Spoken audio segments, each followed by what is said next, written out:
एक गांव में सावित्री नाम की बूढ़ी औरत अपने बेटे और बहू के साथ रहती थी। सावित्री की बहू रूपा, जो कि अपनी सास को बिल्कुल भी पसंद नहीं करती थी, और बेटा सुरेश, जो अपनी पत्नी का गुलाम था। पत्नी की हर बात मानता था ताकि उसकी पत्नी खुश रहे, फिर चाहे उसकी बूढ़ी मां को तकलीफ ही क्यों ना हो। एक दिन की बात है, रात का समय था। सावित्री को नींद नहीं आ रही थी, बेचैनी सी हो रही थी। सावित्री ने अपने कमरे से ही आवाज लगाई, बेटा सुरेश। बहू दूसरे कमरे में। सुरेश को अपनी मां की आवाज सुनाई दी तो वह रूपा से बोला, अरे रूपा उठो ना। मां, इतनी रात को हमें क्यों बुला रही? चलो ना, चलकर देखते हैं। रूपा बोली, दिन हो या रात, यह मुसीबत मुझे कभी चैन से सोने नहीं देती। आधी रात को भी कुछ चिल्लाता है क्या? सुरेश बोला, ऐसा मत कहो रूपा, वो मेरी मां है। एक बार चलो, चलकर देख तो लो। रूपा और सुरेश सावित्री के पास जाकर बोलते हैं, क्या हुआ मां, इतनी रात को हमें क्यों बुला रही हो? सावित्री ने कहा, हां बेटा, मुझे कुछ बेचैनी सी लग रही है और नींद भी नहीं आ रही है, इसीलिए कुछ देर मेरे पास बैठ जाओ। अरे मां, तेरी उम्र हो गई है, इस उम्र में थोड़ी थोड़ी परेशानी होती ही रहती है। अगर हम तुम्हारे पास बैठकर सारी रात जगे रहे तो फिर कल घर का और खेत में कौन काम करेगा? इसलिए तुम सो जाओ और हमें भी सोने दो। वे दोनों गुस्से से सावित्री को उसी हालत में छोड़कर दोनों वहां से अपने कमरे में चले जाते हैं और सावित्री रोते हुए सोचने लगी, हे भगवान, इस दुनिया में तूने किसी को अपना बनाकर नहीं भेजा। सब मतलब से पूछते हैं। तूने एक बेटा दिया, वह भी मेरे लिए नहीं, किसी और के लिए। सावित्री रोते हुए सोचते सोचते सो जाती है। अगली सुबह सावित्री अकेली बैठकर खुद से बातें कर रही थी। हे भगवान, मेरी किस्मत इतनी खराब क्यों बनाई है? पति छोड़कर चला गया, बहू दिन रात तंग करती रहती है। हे भगवान, यह दुख मैं अकेली बेसहारा कब तक सहन करूं? या तो मुझ बेबस को जल्दी ही उठा लो, या नहीं तो मेरे बेटे को सद्बुद्धि दो। सावित्री की आवाज सुनकर रूपा आकर बोलने लगी, ये सुबह सुबह क्या लगा रखा है? खुद तो सोती नहीं हो, हमें भी शांति से सोने नहीं देती। जब देखो दिन भर बड़बड़ाती रहती है। सावित्री बोली, तुम दोनों तो चैन से सो जाते हो, मेरी उम्र पे तो तरस खाओ। अगर मेरे पति जिंदा होते तो मुझे इतनी कष्ट नहीं होने देते। रूपा बोली, अच्छा ससुर जी जिंदा होते तो तुम्हें चांद तारों की सैर कराने ले जाते। सावित्री ने कहा, इतना भी घमंड अच्छा नहीं होता है बहू, ऊपर वाला सब देख रहा है। रूपा बोली, मुझे अब सुबह सुबह तुम्हारे प्रवचन नहीं सुनने, मुझे बहुत सारे घर का काम काज भी करना होता है, और तुम भी थोड़ा काम करो, जाकर खेतों से सब्जी तोड़कर लाओ, नहीं तो आज दिन भर भूखा रखूंगी। रूपा को अपनी सांस फूटी आंख नहीं सुहाती थी। रूपा का बस चलता तो सावित्री को वह घर से भगा देती, पर सुरेश की वजह से चुप थी। दोपहर का समय था। रूपा अपनी सहेली मीना से झील किनारे बैठकर बातें कर रही थी। मीना ने पूछा, कैसी हो रूपा, आजकल दिखाई भी नहीं देती हो? रूपा बोली, क्या कहूं मीना, मेरी बूढ़ी सास की वजह से मेरा जीना हराम हो गया है। ना रात को चैन से सो पाती हूं, ना ही दिन में चैन से खा पाती हूं। अरे रूपा, बस इतनी सी बात। मैंने तो अपनी सास को उसके रिश्तेदार के यहां भेज दिया है, अब मुझे घर में आराम ही आराम है। मेरे नसीब में तो यह सब भी नहीं है मीना, मेरी सास का कोई अपना रिश्तेदार भी नहीं है जो उसके पास में इस बुढ़िया को भेज दो। अरे रिश्तेदार नहीं है तो क्या हुआ, पति तो है ना। बस मैं जैसा कहती हूं तुम वैसा ही करो, तुम्हारे रास्ते का कांटा तुम्हारा पति ही साफ कर देगा। उसके बाद मीना ने रूपा को सारी योजना बताई, जिसे सुनकर रूपा खुश होकर बोली, अरे मीना, तुमने तो मेरा दिल ही खुश कर दिया। इस तरह तो सच में बुढ़िया मेरे रास्ते से हट जाएगी। मीना से इतना बोलकर रूपा घर आ जाती है। रात को जब सुरेश घर पर आया तो कहने लगा, अरे भाग्यवान, घर में कुछ खाने को बनाया है तो खाने को दे दो, बहुत जोर से भूख लगी है। रूपा बोली, इस घर में जिसे जो खाना है वो खुद से बनाए और खुद खाए, मैं किसी की नौकर नहीं हूं जो दिन रात काम करती रहूं। सुरेश बोला, अरे रूपा, आज तुझे क्या हो गया, इतने गुस्से में क्यों हो? रूपा के मन में तो मीना की सिखाई हुई बातें चल रही थीं। रूपा कुछ नहीं बोली और बिना खाए ही भूखी सो गई। रूपा अब इसी तरह करने लगी थी। जब सुरेश घर पर नहीं होता तो बिना गलतियों के भी सावित्री को खरी खोटी सुनाई रहती। सावित्री को बहुत परेशान करती, बुढ़िया, जब तक तू नहीं मरेगी तब तक चैन नहीं मिलेगा मुझे। और हां, तूने अपने बेटे को अगर कुछ भी बताया ना तो मुझसे बुरा कोई नहीं होगा, देख लेना, समझ गई ना? रात को जब सुरेश घर आया तो डर के मारी सावित्री ने सुरेश को कुछ नहीं बताया। रूपा को उसी हालत में देखकर सुरेश पूछ बैठा, तुम्हें क्या हुआ है भाग्यवान, इस तरह क्यों पड़ी रहती हो? अपने घर की हालत तो देखो। रूपा चिढ़कर बोली, हां हां, तुम्हें मेरी नहीं पड़ी है, अपने घर की पड़ी है। सुरेश बोला, नहीं रूपा, ऐसी बात नहीं है, तुम इस तरह मत बोलो। सुरेश को इस तरह देखकर रूपा सोचने लगी, मीना की कही हुई बात को मनाने का यही मौका है।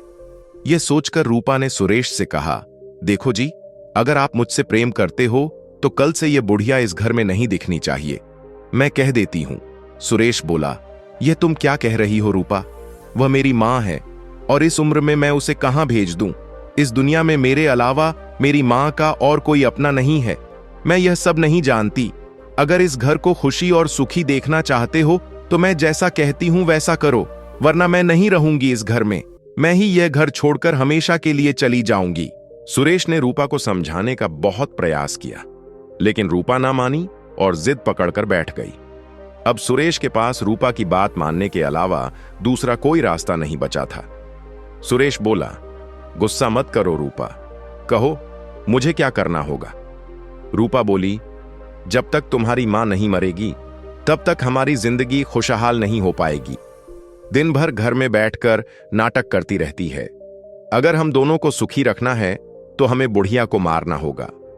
बुढ़िया के मरते ही हमारे घर में सुख और शांति आ जाएगी।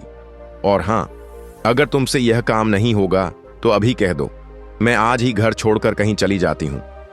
रूपा की बात सुनकर सुरेश भी सोचने लगा, फिर कुछ सोचकर बोला, कहती तो तुम ठीक हो रूपा, मैं भी चाहता था मां कहीं चली जाए तो घर शांत हो जाए, पर हम मां को मार देंगे, यह बात किसी को पता चल गई तो? रूपा बोली, तुम डरते बहुत हो, बस मैं जैसे कहती हूं तुम वैसे वैसे करो। सुरेश ने कहा, अच्छा फिर आगे क्या करना है? सारी बात रूपा ने बता दी। सारी बात सुनकर सुरेश और रूपा सो गए। भोर में सुरेश उठा और मां से बोला, अरे मां, चलो इस बैलगाड़ी में आकर बैठ जाओ। सावित्री ने पूछा, पर हुआ क्या है बेटा, और आज तुम इतनी सुबह मुझे कहां ले जा रहे हो? सुरेश को सही और गलत कुछ नहीं दिखाई दे रहा था। गुस्से के मारे अपनी बूढ़ी मां को धमकाते हुए फिर से बोला, देखो मां, इतनी मीठी बातें करने की जरूरत नहीं। अगर तुम अपनी भलाई चाहती हो तो चुपचाप इस बैलगाड़ी में आकर बैठ जाओ, वरना मुझसे बुरा कोई नहीं होगा। बेटे की बात सुनकर सावित्री डर से बैलगाड़ी में बैठ गई। फिर वो नालायक बेटा अपनी बूढ़ी मां को लेकर जंगल की ओर चल दिया। कुछ ही देर में अपनी मां को लेकर बीच जंगल में पहुंच गया। अपनी मां को बैलगाड़ी पर छोड़कर वो चिता बनाने में जुट गया। बेटे के कारनामे देखकर सावित्री को सारी बातें समझ आ चुकी थीं और रोती हुई सोच रही थी, भगवान, तुमने मुझे ऐसा जीवन क्यों दिया? ऐसा बेटा देने से अच्छा मुझे बाज ही छोड़ दिया था। सावित्री को रोता हुआ देखकर सुरेश बोला, देखो मां, अब रोने धोने से कुछ नहीं होने वाला। मैंने तेरी चिता तैयार कर दी, अब जलकर मरने के लिए तैयार हो जा। फिर सुरेश ने चिता पर अपनी मां को बिठाकर आग जलाने के लिए हुआ तो उसे याद आया, आग जलाने के लिए माचिस तो घर पर ही भूल आया हूं। सुरेश माचिस लेने घर चला जाता है। उसे मौके का फायदा उठाते हुए सावित्री जल्दी से उस चिता पर से उठकर अपने हिसाब से लकड़ियां लगा देती हैं और पेड़ के पीछे छुपकर सब देखने लगती है। कुछ देर के बाद सुरेश आग से जलती हुई मशाल को लेकर आता है और चिता में आग लगा देता है और खुश होता हुआ खुद से कहता है, आज से रूपा कभी दुखी नहीं होगी।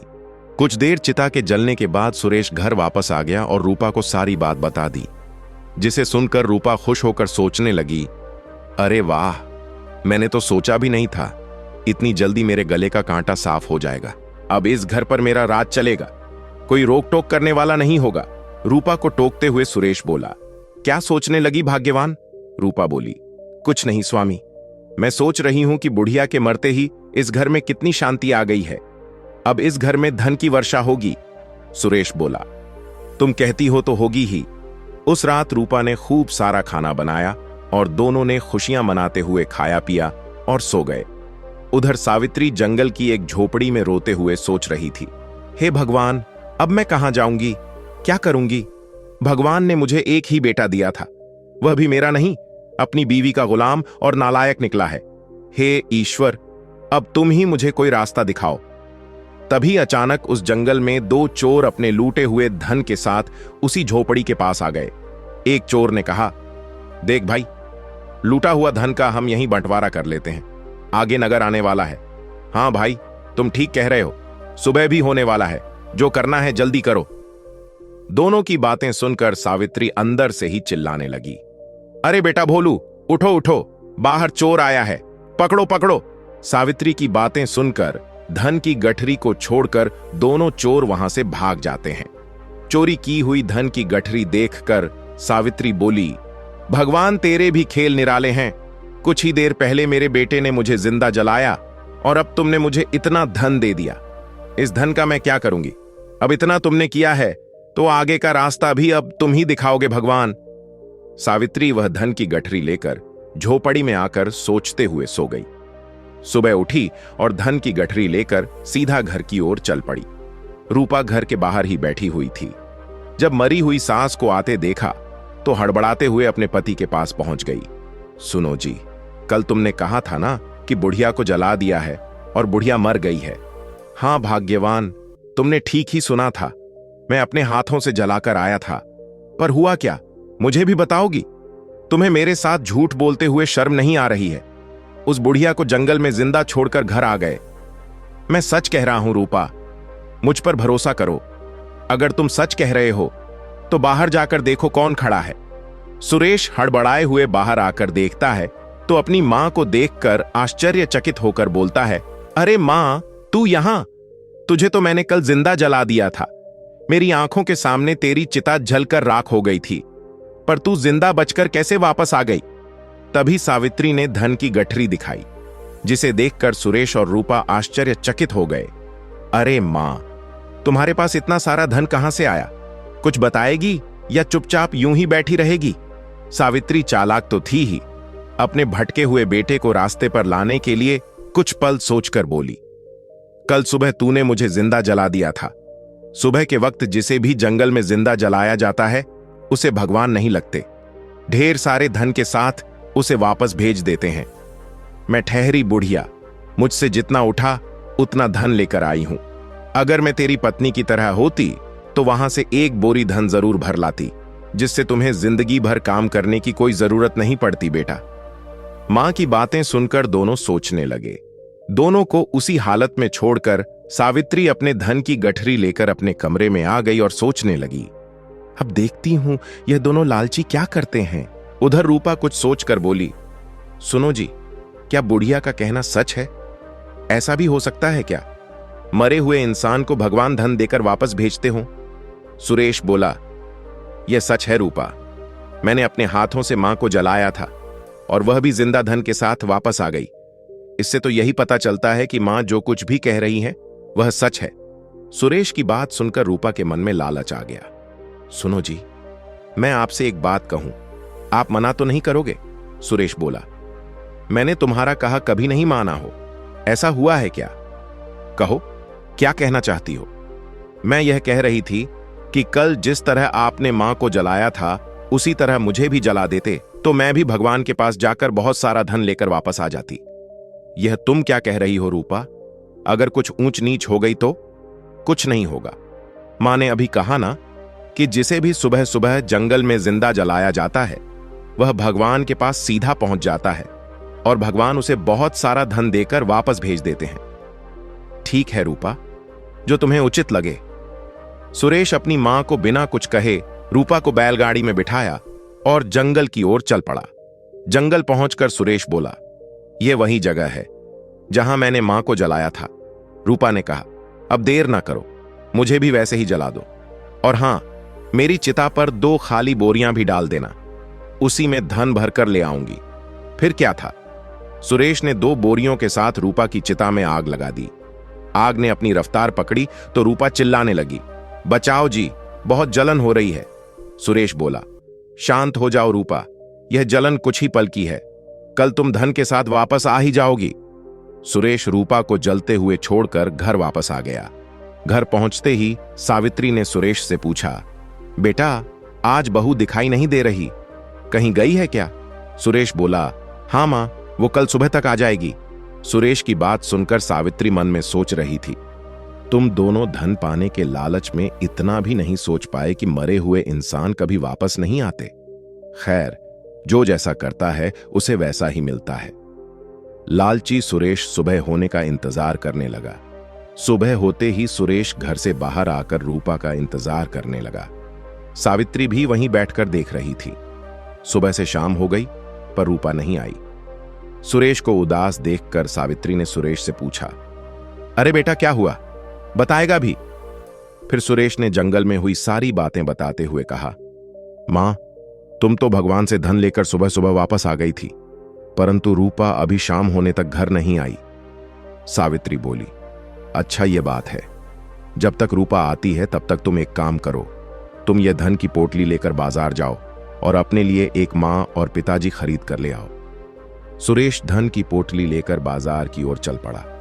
बाजार पहुंचकर एक जगह खड़ा होकर आवाज देने लगा, मुझे एक मां और पिता चाहिए, उसके बदले मैं पैसा दूंगा। सुरेश की बात सुनकर वहां दो लोग पहुंचे और बोले, अरे मूर्ख इंसान, जन्म देने वाली मां और पिता कहीं खरीदे जा सकते हैं क्या? चाहे तुम जितने भी पैसे क्यों ना खर्च कर लो। हां भाई, ये सच में मूर्ख लगता है, तभी तो बाप खरीदने आया है बाजार में। सुरेश दोनों की बात सुनकर उदास होकर वहां से घर आकर अपनी मां से बोला, मां, धन होने के बाद भी मां और पिता कहीं नहीं खरीदे जा सकते। सावित्री बोली, ओह, अब तो तुम्हें पता चल ही गया होगा कि मां बाप अनमोल होते हैं। जब वह बूढ़े हो जाते हैं तो वे अपने बेटा और बहू को घर के बोझ लगने लगते हैं। यहां तक कि दोनों मिलकर बूढ़े मां बाप को मारते पीटते हैं, घर से निकाल देते हैं। और तुम्हारे जैसे नालायक बेटे हों तो पत्नी की बात पर बूढ़ी मां को जिंदा तक जला देते हैं। अपनी मां की बातें सुनकर सुरेश की आंखों में आंसू आ गए। सुरेश की आंख में आंसू देखकर सावित्री फिर से बोल पड़ी, देखो बेटा, अपनी गलती पर पश्चाताप करना ही सबसे बड़ा धर्म है। अब तुम रोना छोड़ो और मेरा एक काम करो, तुम धन की पोटली लेकर फिर से बाजार जाओ और अपने लिए एक पत्नी खरीद कर ले आओ। सुरेश अपने आंसू पोंछकर फिर से बाजार पहुंचा और वहां फिर से आवाज देने लगा, मेरे पास धन संपत्ति की कोई कमी नहीं है, बस मुझे एक पत्नी चाहिए। ऐसे ही वह वहां रटने लगा। सुरेश की बातें सुनकर फिर से दो लोग सुरेश के पास पहुंचे। अरे बेटा, सच में तुम अमीर हो, तुम्हें शादी करनी है? सुरेश बोला, हां काका, मेरे पास धन संपत्ति की कोई कमी नहीं है, बस मुझे बूढ़ी मां की सेवा करने के लिए पत्नी चाहिए। सुरेश की बात सुनकर दोनों सोचने लगे, लड़का बहुत संस्कारी और धनी लगता है, इससे अपनी बेटी की शादी करवा के रहूंगा। तभी अचानक दूसरा आदमी बोल पड़ा, भाई, मेरी बहन बहुत सुशील और संस्कारी है, तुम उसी से शादी कर लो। पहला आदमी बोला, अरे रुको रुको, इस लड़की से तो मैं अपनी बेटी की शादी करवाऊंगा। दोनों को रोकते हुए सुरेश बोला, आप दोनों इस तरह मत लड़िए, मैं कल अपनी मां को लेकर आऊंगा, उन्हें जो भी पसंद होगी मैं उसी से शादी करूंगा। इतना बोलकर सुरेश घर वापस आते हुए सोच रहा था, आज मेरी मां ने मेरी आंखें खोली, मैं अपनी पत्नी की बात में आकर अपनी बूढ़ी मां की हत्या कर बैठा था, पर भगवान, तूने मेरी मां को मरने नहीं दिया। इतना सोचते हुए सुरेश घर पहुंचा और फिर बाजार की सारी बातें सावित्री को बताई, जिसे सुनकर वह बोली, अब तो तुम्हें समझ में आ ही गया होगा बेटा, मां बाप दूसरे नहीं ला सकते, पर दूसरी पत्नी जरूर पा सकते हो। सुरेश बोला, हां मां, आपकी सारी बात अब मैं समझ चुका हूं, पर मां, अभी तक बस एक बात नहीं जान पाया, रूपा तो उस आग से जिंदा नहीं बच पाई, पर आप उसी आग से जिंदा बचकर और धन के साथ कैसे वापस आ गई? फिर सावित्री ने सुरेश को सारी आपबीती कह सुनाई और बोली, बेटा, तुमने पत्नी की बात मानकर पहले मुझे मारने की कोशिश की, फिर धन के लालच में तुमने अपनी पत्नी को ही जला दिया। किसी भी चीज का लालच करना बुरी बात है। भगवान ने जीवन दिया है, उसका आनंद लो, ना कि गलती करके अपना जीवन बर्बाद करो। आज की कहानी यहीं पर समाप्त हुई। फिर मिलेंगे एक और कहानी के साथ। कहानी पसंद आए तो लाइक, शेयर जरूर करें और हमारे चैनल प्राचीन स्टोरियन को सब्सक्राइब करना बिल्कुल ना भूलें। धन्यवाद।